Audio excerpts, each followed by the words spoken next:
At Sunday dinner, my police chief brother handcuffed me for impersonating a federal officer. Then agents arrived, a 2-star general saluted me, and he fell. Sup, my brother arrested me in the middle of Sunday dinner at our grandmother's house. Full handcuffs, read me my rights, the whole 9 yards.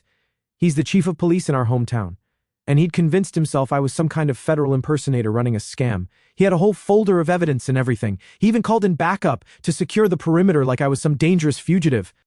Picture this.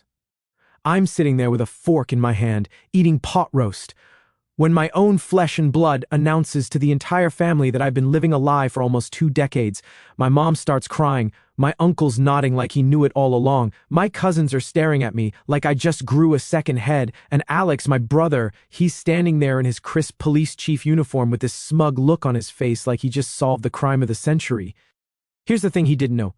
I'm actually a 2-star general in military intelligence. Not a captain, not a major, a general. The kind that has security clearances so high that most of Congress doesn't even know what I work on. When my emergency beacon went off, a federal response team scrambled from Fort Claiborne with my commanding officer in tow. Watching my brother's face when Major General Marcus Delaney stepped out of a government SUV in full dress uniform, walked up to me in handcuffs, and gave me a crisp salute while calling me General Caldwell was worth every second of humiliation, worth every second of those cold metal handcuffs cutting into my wrists, worth the 17 years of family dysfunction that led to that moment. But I'm getting way ahead of myself. Let me break this down for you from the beginning, because the story of how a police chief arrests his own brother at Sunday dinner is a lot more complicated than it sounds. I'm Cameron, 37 millions. I've been active duty military for 19 years, currently working at a level I literally cannot discuss in detail. Let's just say my job involves a lot of classified briefings and strategic planning that would bore most people to death, but occasionally keeps the country running smoothly. I live outside DC in a secure apartment complex that doesn't show up on Google Maps, and the last time I set foot in my hometown of Chesterfield, Virginia was 7 years ago for my dad's funeral.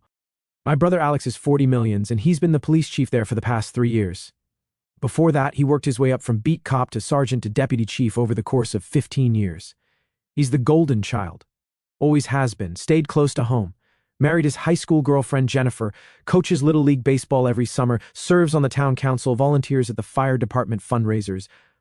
The whole small-town success story that makes mothers proud. Meanwhile, I'm the one who abandoned the family by enlisting in the Army right out of high school instead of going to community college, like Alex did. Never mind that I've served in 3 combat zones.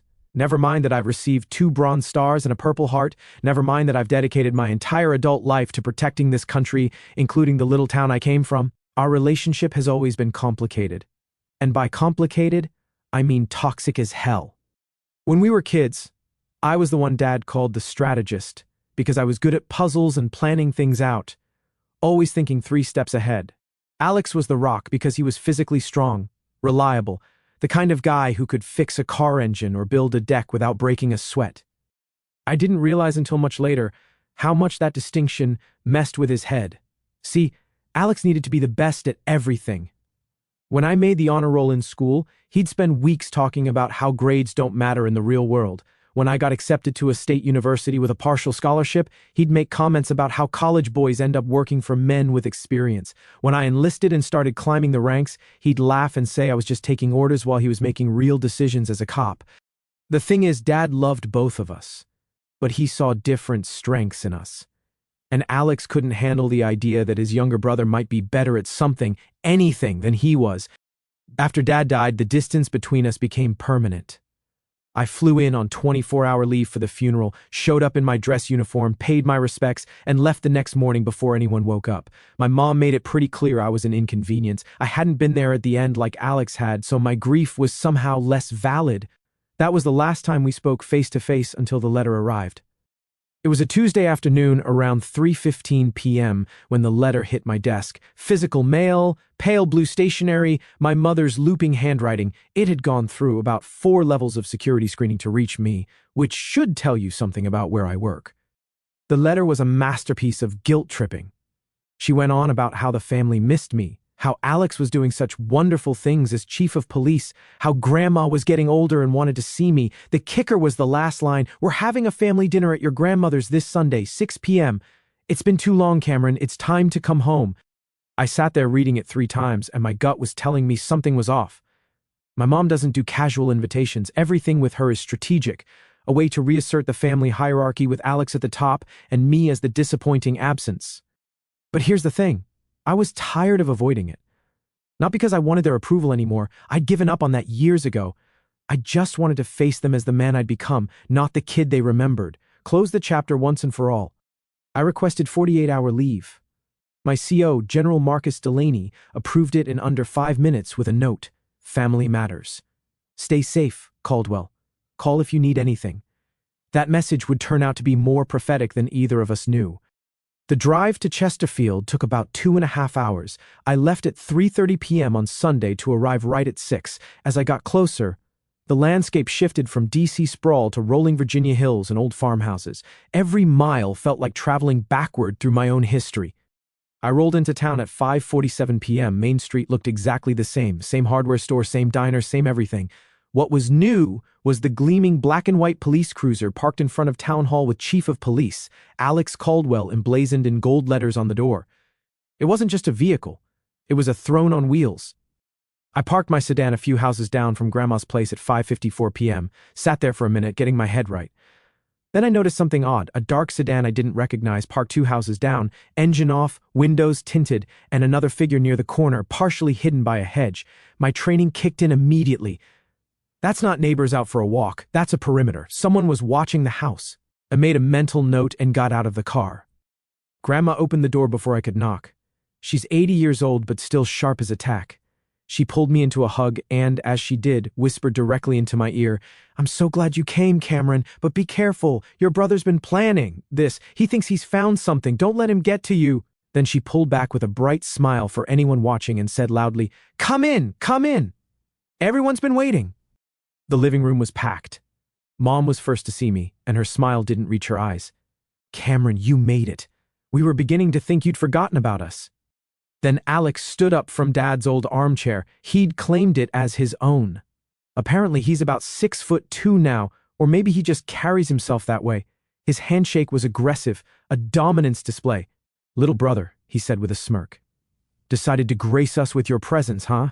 "Something like that," I replied, pulling my hand back. My Uncle Robert gave me a curt nod. Still playing soldier. My cousin Maya offered a shy smile but looked away when Mom glared at her. The message was clear. I was on my own. Dinner was psychological warfare disguised as pot roast. The seating arrangement said everything. Alex sat at the head of the table, Dad's spot. Mom sat to his right. Grandma was at the opposite end. I was halfway down on the side, like a distant relative nobody really wanted there. The conversation was nonstop praise for Alex. "Alex, tell Cameron about the new patrol cars you got for the department. Tell him about that charity event you organized, son. The mayor said such wonderful things about you at the town meeting." Alex soaked it all in with false modesty, recounting his accomplishments like he was running for office. I just kept eating, offering the occasional "that's great" or "good for you." My non-reactions were clearly driving him insane. He wanted me to get defensive, to argue, to show weakness. I wasn't going to give him the satisfaction. Then Mom turned to my cousin Maya and said, "It must be interesting what you do, Cameron, all that traveling." Before I could answer, Mom cut in, "Oh, Maya, don't bother asking. He won't tell you anything. It's all a big secret. Not like Alex, who shares everything with his family." The silence that followed was heavy enough to collapse the table. Grandma shot Mom a look that could have melted steel, but the damage was done. Through the dining room window, I caught movement, a figure detaching from the shadows across the street near an oak tree. Then I spotted another one near the corner. 2 of them, positioned like they were setting up a perimeter. This wasn't just a dinner, this was an operation. "Excuse me," I said, pushing back my chair. "I need some air." Mom frowned. "Cameron, we're in the middle of dinner. Don't be rude." "Just for a moment," I said, my tone leaving no room for argument. Outside, I did a casual stretch like I was working out a cramp from the drive. As I did, I scanned the street. The dark sedan was still there, and I could now confirm 2 officers in position, young, nervous, clearly Alex's deputies. They weren't trying to be invisible, just inconspicuous enough. My brother had set up a perimeter around Grandma's house. This wasn't family drama anymore. This was official resources being used for a personal vendetta. I went back inside at 6:23 p.m., my face carefully neutral. As I sat down, Mom fixed me with a look. You're always so secretive, Cameron. You disappear for years. We barely hear from you. Your brother is an open book. He serves this town. What is it that you do that's so important you can't even tell your own family? It's complicated, Mom, I said quietly. It's complicated, Alex mimicked with a harsh laugh. That's the answer for everything, isn't it? For missing birthdays, for missing Dad's final weeks, for missing everything that matters. That's enough, Alex, Grandma said sharply. But Alex waved her off. No, it's not enough. For years, we've all just accepted Cameron's mysterious job, his important life. We've all just played along like it's normal, like it's okay that he just disappeared and left us here. He stood up, his full height casting a shadow across the table. He was at least 6'2" now, and he used every inch of it for intimidation. He picked up a wine glass and tapped it deliberately with a spoon. 3 sharp rings. The sound cut through the room like a judge's gavel. Everyone stopped eating, stopped talking, stopped breathing. Actually, he said, his voice dropping to that measured, authoritative tone he probably used during press conferences, I think it's time, past time really, that we all found out exactly what my little brother has been up to. Because I haven't just been wondering, folks. I've been doing some serious digging over the past 6 months, called in some favors, asked some hard questions, spent some money, and what I found, well, let's just say it's quite the story. The kind of story that changes everything.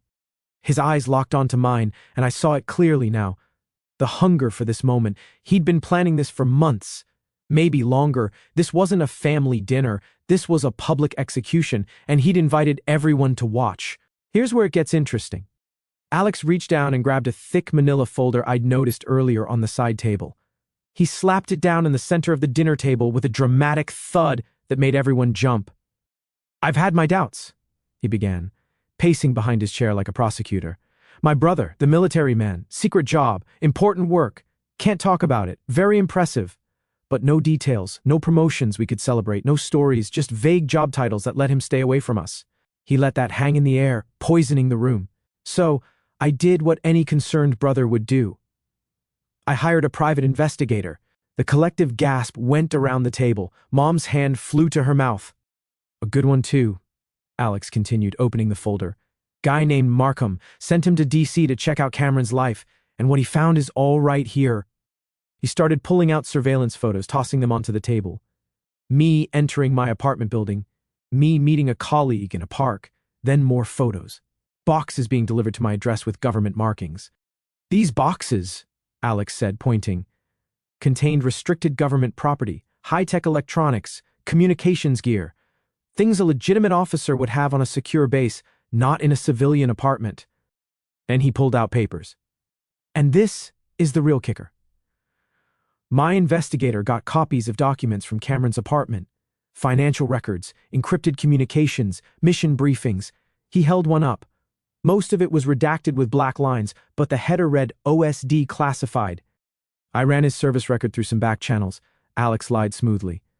The military has no record of a Captain Cameron Caldwell assigned to any high-level intelligence unit.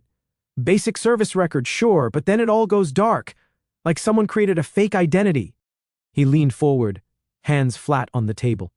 You see, my brother isn't a secret agent. He's a fraud. He's been using a low-level military background to acquire government property, probably selling it on the black market. He's been living a lie, funded by stolen valor. He looked at me with a triumphant smile. It's over, Cameron. I know what you are. The room was dead silent. My family, who'd known me my entire life, were looking at me like I was a dangerous stranger. They didn't question the massive logical holes in his theory. They just saw the confident police chief with his folder full of evidence, and they believed him. Alex said, his voice dropping to an official tone. As the chief law enforcement officer of this county, it is my duty to act. He started walking around the table toward me. My cousin sitting next to me actually shrank away, pulling his chair back like I was contagious. Cameron Caldwell, Alex announced.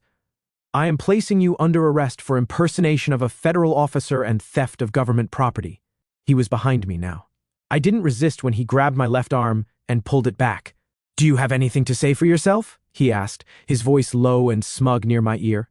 I turned my head slightly. Are you sure you have the authority for this, Alex? The question caught him off guard. What? These are federal crimes, I said calmly, committed by someone in the military. This would fall under the Uniform Code of Military Justice. The investigation would be handled by the JAG Corps, not a local police department. You're out of your lane, Chief. For a split second, doubt flickered across his face, but his ego crushed it. Don't lecture me on the law, you fraud. In the real world, I'm in charge. That's when he brought out the handcuffs.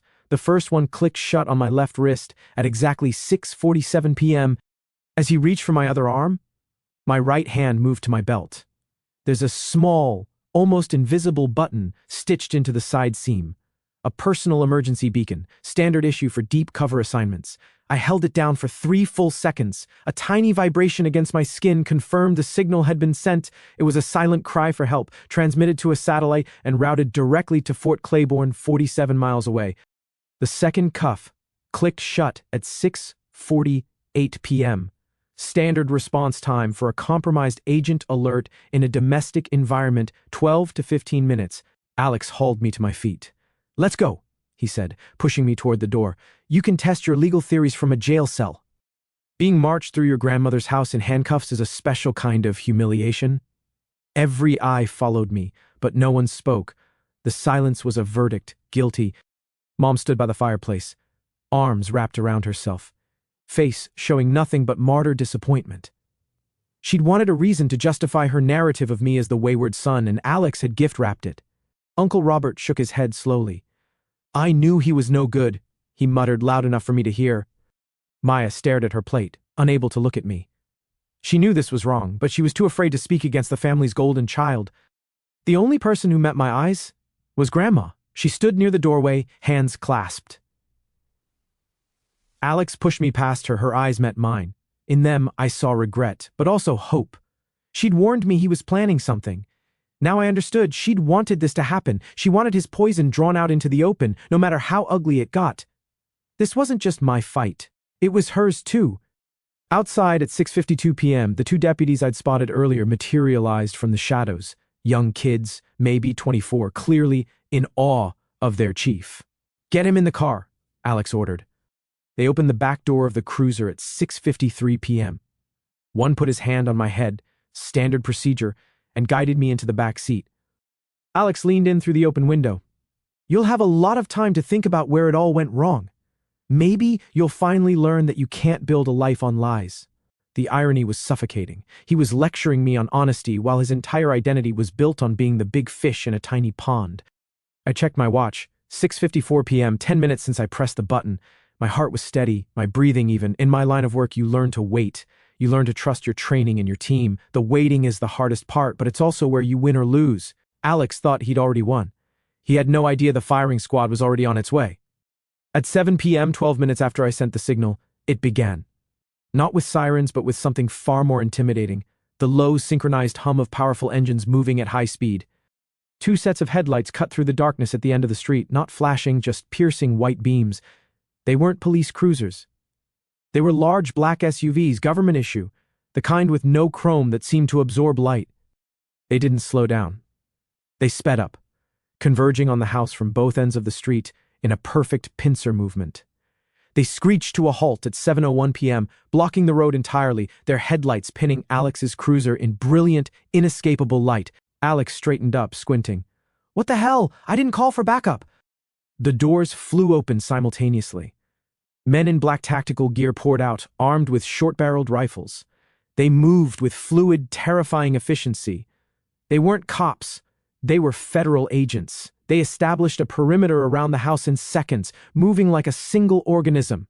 The 2 young deputies froze, hands hovering near their sidearms. They were hopelessly outmatched. From the lead SUV, a man in a suit stepped out. He walked directly toward Alex, his footsteps echoing in the sudden silence. Are you Chief Alex Caldwell? The man asked, his voice flat. Alex puffed out his chest. I am. And who are you? This is my crime scene. Identify yourselves. The man held up credentials. Special Agent Rollins, Federal Bureau of Investigation. This is no longer your crime scene. This is now a matter of national security. Step away from the vehicle. National security? Alex scoffed, though uncertainty crept into his voice. Don't be ridiculous. I have a federal impersonator in custody. This is a local matter under my control. Agent Rollins's eyes were like ice. "You have made a grave error, Chief. A very grave error." He nodded to two agents who moved on Alex. They didn't rough him up. Their movements were clean, clinical. One took his sidearm from its holster while the other guided his hands behind his back. "What are you doing?" Alex sputtered. "Alex, you can't do this. I'm the chief of police." "Your authority ends where federal law begins," Rollins said calmly, like explaining rules to a child. He walked to the cruiser and opened my door. He looked at me, then at the cuffs, then turned to one of the bewildered deputies. "Give me the key." The kid fumbled for it, hands shaking. Rollins took it, unlocked my cuffs, and helped me out. "Sir, are you harmed?" he asked. "I'm fine, Rollins," I said, rubbing my wrists. I'd crossed paths with him on a joint task force a few years back. Alex stared, jaw hanging open, the sight of a high-level federal agent treating me with deference, calling me sir, had short-circuited his brain. But the real earthquake was about to hit. The rear door of the lead SUV opened at 7:03 p.m. The man who stepped out was in his late 50s, tall and broad-shouldered with silver hair. He wore the Class A uniform of a United States Army general. On his chest was a constellation of ribbons and medals. On his shoulders were 2 silver stars. Major General Marcus Delaney, my commanding officer, a man who reports directly to the Joint Chiefs of Staff. He strode past the tactical agents, his boots clicking on the asphalt. He didn't look at Alex, the deputies, or the neighbors now peering from windows. His eyes were fixed on me. He stopped 2 feet in front of me and brought his hand up in a crisp, perfect salute. "General Caldwell," he said, his voice a low, powerful baritone that carried absolute authority. "We received your signal. Are you secure?" The title hung in the air like a bomb blast. General Caldwell. Agent Rollins and the other federal agents snapped to attention. The 2 young deputies looked like they were about to pass out, and Alex, my brother, the all-powerful police chief, his face collapsed. The arrogance, the triumph, the certainty, it all evaporated, replaced by pale, sick confusion. The brother he'd arrested as a fraud was a 2-star general in military intelligence. In the rigid hierarchy Alex worshipped, I outranked him by a measure he couldn't even comprehend. General Delaney dropped his salute. "Rollins," he said without looking away from me. "Report." "Subject is secure, General," Rollins replied. "The local officer has been neutralized. He's been identified as the subject's brother." Delaney finally turned to Alex, his gaze carrying the weight of an avalanche. "Chief," he said, the title dripping with contempt, "you are in violation of at least a dozen federal laws and articles of the Uniform Code of Military Justice. Unlawful detainment of a superior officer, interference with a national security asset, conspiracy, willful mishandling of classified information. The list is extensive." He gestured to the agents. "He is hereby relieved of his duties and placed in federal custody. He is not to leave the county pending a full investigation. Get him out of my sight." The agents started leading Alex away. He finally found his voice, a pathetic squeak. "But I didn't know. He's my brother. I thought he was lying. I was trying to protect my town." Delaney stepped toward him, his voice dropping to a lethal whisper. "Ignorance is not a defense. You let your petty jealousy and small-town ego endanger a man who has sacrificed more for this country than you could ever comprehend. You didn't just arrest your brother tonight. You committed career suicide." They pushed him into the back of an SUV. As the doors slammed at 7:06 p.m., his eyes met mine through the glass. For the first time in my life, I saw genuine fear in them. With Alex gone, an eerie calm settled over the scene. The tactical agents maintained their perimeter. Inside the house, the family had gathered at the windows, faces pressed against the glass. Delaney turned to me. "Let's go inside. We need to secure any compromised materials." As we walked up the porch steps at 7:08 p.m., the front door opened. Mom stood there, face ashen. She stared at the stars on Delaney's shoulders, then at me. "Marcus," she whispered. She'd known him years ago when he and Dad served together. "Eleanor," Delaney said, his tone professional but cold. "It's been a long time. I wish it were under better circumstances." "What's happening?" she pleaded. "Alex made a mistake. He didn't understand. You have to tell them to let him go." "Your son Alex," Delaney corrected sharply, "is a disgrace to the badge he wears. He illegally obtained classified intelligence, brought it into an unsecured dwelling, and used it to unlawfully detain a flag officer. His mistake will be reviewed by a federal prosecutor." Mom flinched like she'd been slapped. "But you knew Richard. You knew our family. He would want you to protect Alex." "I knew Richard," Delaney cut her off, "and he would be ashamed. Ashamed that one of his sons let envy rot him from the inside out." Agent Rollins and two others brushed past us into the dining room. I heard them collecting the photos and documents, evidence now in a federal case. Mom looked at me, her eyes filling with desperate confusion that quickly turned to blame. "A general? You're a general? Why didn't you tell us? You let this happen. You could have stopped this." The accusation was breathtaking in its injustice. Even now, even after everything, it was my fault. Not Alex's for staging an illegal takedown, but mine for not managing his jealousy better. I took a deep breath. The cool night air felt like the first clean breath I'd taken in years. "Why didn't I tell you?" I repeated her question quietly. "Because you never asked." "Not really. Of course I held up a hand. "No. You asked why I wasn't home for Christmas. You asked why I couldn't get a normal job. You asked why I couldn't be more like Alex. You never once looked at me and asked, 'Cameron, who are you? What drives you? Are you happy?' You never asked about me. You only ever complained about who I wasn't." I stepped closer. "My life is classified because it has to be. The work I do protects people, protects this country, protects this family. Whether you appreciate it or not, to do it, I have to be a ghost. I accepted that. But I never thought my own family would try to put me in a grave." Tears welled in her eyes, but they were tears of self-pity. "We love you, Cameron." "No," I said firmly. "You love the idea of me, the version that fits into your life, the prodigal son you could one day welcome home. You've never seen the man standing in front of you. Tonight proved that." I looked at Grandma standing by herself near the door. I gave her a small, sad nod. She nodded back. A silent understanding passing between us. "General Delaney is right," I said, turning back to Mom. "Dad would be ashamed. Not of me, of what this family has become." I walked away at 7:14 p.m. down the porch steps and toward the waiting SUV where Delaney was waiting. I didn't look back. The door closed, sealing me inside the quiet interior. "You okay, Cameron?" Delaney asked, his voice softer now. "I will be," I said, watching the little blue house recede in the rearview mirror until it was just another light in the darkness. Update. 8 months later.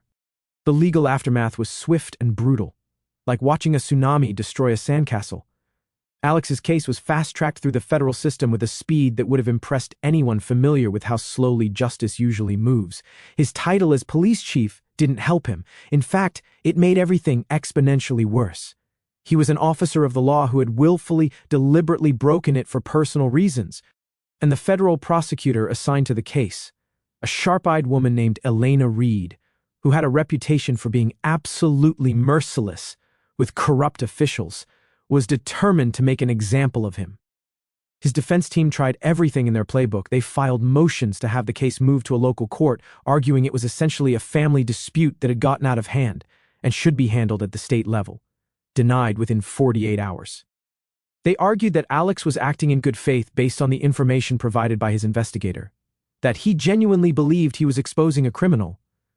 Reed absolutely demolished that argument in a preliminary hearing by presenting years of unauthorized background checks Alex had run on me through law enforcement databases, proving a disturbing pattern of obsessive harassment and surveillance that went back almost to the day he became chief.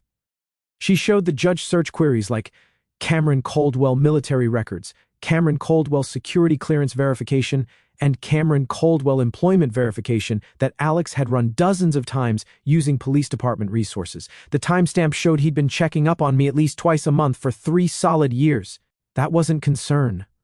That was obsession. I was not required to testify in open court for security reasons. Instead, I gave my testimony in a sealed deposition at a secure military facility with General Delaney and 2 JAG Corps attorneys present to ensure no classified information was compromised. The deposition lasted 4 hours. I stated the facts clearly and without emotion: the dinner invitation, the arrest, the so-called evidence Alex presented, the handcuffs, the federal response. I didn't editorialize. I didn't speak about childhood rivalries or sibling jealousy or family dysfunction. The bare facts were damning enough on their own. But here's where it gets interesting. The key witness that absolutely buried Alex wasn't me, wasn't Delaney, wasn't even the FBI agents. It was Markham, the private investigator Alex had hired to dig into my life. Turns out Markham had been facing his own legal troubles for some questionable practices in other cases, and the feds offered him a deal he couldn't refuse: complete testimony in exchange for reduced charges on his own activities. When Markham took the stand on day 2 of the trial, the courtroom was packed. Local reporters, federal officials, even some folks from Chesterfield who wanted to see how their beloved police chief would fare. Markham looked like a man who hadn't slept in weeks, which he probably hadn't. Prosecutor Reed's questioning was surgical. "Mr. Markham," she began, "after you acquired the documents and photographs from General Caldwell's residence, what was your professional assessment?" Markham shifted in his seat, adjusting his tie nervously. He was a veteran investigator with 20 years of experience, and it showed in every word. "They were real," he said clearly, his voice carrying across the silent courtroom. "Genuinely classified military intelligence materials. I've been a private investigator for 2 decades. You see a lot of fake credentials, a lot of wannabes playing dress-up. This wasn't that. This was the real deal. High-level, legitimate, dangerous stuff. The kind of material that gets people sent to federal prison for a very long time. And did you communicate this assessment to your client, Chief Alex Caldwell?" "I did," Markham said firmly. "I called him the same evening I finished my analysis. It was around 9 p.m. on a Thursday. I remember because my wife was upset that I was working late again. What exactly did you tell him?" Markham took a deep breath. "I said, Alex, this isn't what you think it is.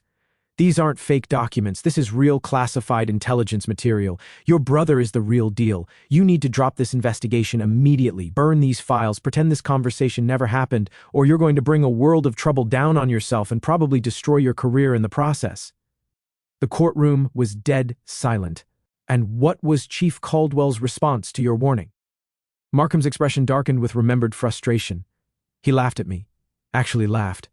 Then he called me a coward and said I didn't have the stomach for real police work. He said, and I'm quoting here because I wrote it down afterward, "I'm going to be a hero, Markham. I'm going to expose the biggest fraud in this county's history. You'll be reading about me in the papers, and you'll wish you had the guts to see it through." Reed let that hang in the air for a long moment.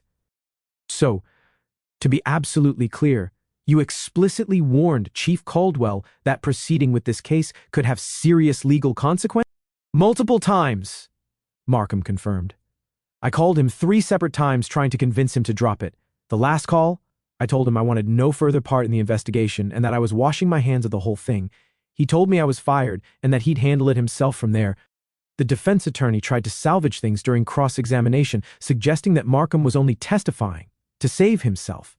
But the damage was catastrophic. Alex hadn't just made a mistake. He'd been explicitly warned by a professional and had proceeded anyway out of pure ego. The trial lasted 3 days total.